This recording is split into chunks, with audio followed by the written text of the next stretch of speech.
Por aquellos días, Jesús se retiró al monte a orar y se pasó la noche en oración con Dios. Cuando se hizo de día, llamó a sus discípulos, eligió a 12 de entre ellos y les dio el nombre de apóstoles. Eran Simón, a quien llamó Pedro, y su hermano Andrés, Santiago y Juan, Felipe y Bartolomé, Mateo y Tomás, Santiago, el hijo de Alfeo, y Simón, llamado el fanático, Judas, el hijo de Santiago, y Judas Iscariote, que fue el traidor.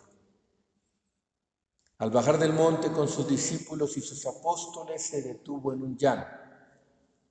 Ahí se encontraba mucha gente que había venido tanto de Judea y de Jerusalén como de la costa de Tiro y de Sidón. Habían venido a oírlo y a que los curara de sus enfermedades. Y los que eran atormentados por espíritus inmundos quedaban curados. Toda la gente procuraba tocarlo, porque salía de él una fuerza que sanaba a todos. Palabra del Señor. Gloria a ti, Señor Jesús.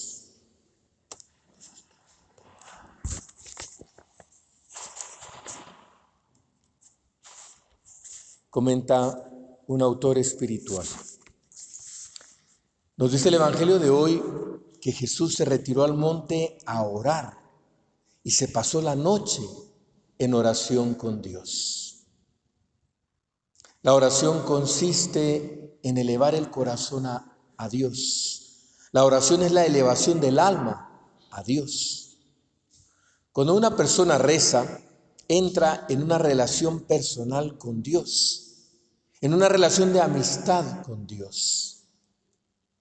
La oración es una relación personal y viva de cada uno de nosotros, hijos de Dios, con nuestro Padre, que es infinitamente bueno, con su Hijo Jesucristo, que dio su vida por salvarnos, y con el Espíritu Santo, que habita en nuestros corazones.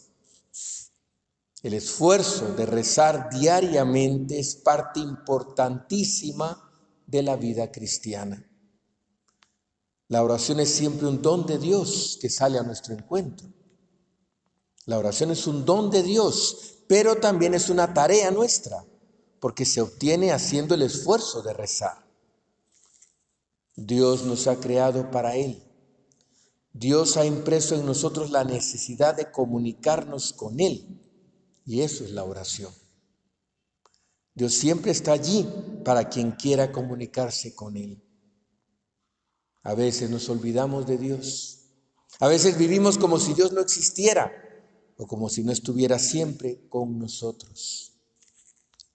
Recordemos lo que aprendimos en la primera comunión, en el catecismo. Dios está en todas partes. Y en todas partes quiere decir también con nosotros. Aunque nos olvidemos de Dios o le ofendamos, Él siempre está allí para nosotros. Él nos busca antes de que nosotros le busquemos a Él. En eso consiste el don de la oración, en que Dios está siempre buscándonos. La oración es algo tan necesario como comer, como respirar, como amar. Y rezar es también un privilegio. La oración es un privilegio. Rezar es el privilegio de hablar con Dios, de hablarle y de escucharle.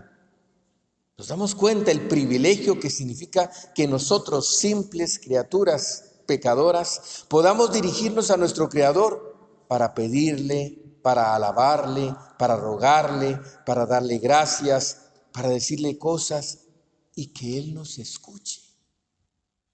La oración es uno de esos regalos inmensos y utilísimos que Dios nos ha dado y que no terminaremos de apreciar ni de aprovechar suficientemente. Nosotros podemos dirigirnos a Dios cada vez que queramos y Él está siempre pronto a escucharnos. Nos dice el Papa Francisco, la oración oxigena la vida. Así como no se puede vivir sin respirar, tampoco se puede ser cristiano sin rezar. Alguien me ha dicho, usted habla demasiado sobre la oración, no es necesario. Sí, es necesario, porque si nosotros no rezamos, no tendremos la fuerza para ir adelante en la vida.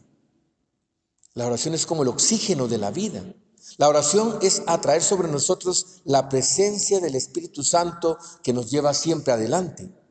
Por esto yo hablo tanto de la oración. Jesús ha dado ejemplo de una oración continua, practicada con perseverancia. El diálogo constante con su Padre en el silencio y en el recogimiento es el fundamento de toda su misión. Los evangelios nos cuentan también de las exhortaciones de Jesús a los discípulos para que recen con insistencia, sin cansarse. La enseñanza del evangelio es clara. Se debe rezar siempre. También cuando todo parece vano, cuando Dios parece sordo y mudo y nos parece que perdemos el tiempo. Incluso si el cielo se oscurece, el cristiano no deja de rezar. Que nuestra Madre bendita, mujer de oración y maestra de oración, nos ayude a entender la importancia fundamental de la oración y por lo mismo a dedicar todos los días tiempo para rezar, para hablar con Dios. Que nuestra Madre bendita nos ayude a ser de verdad almas de oración.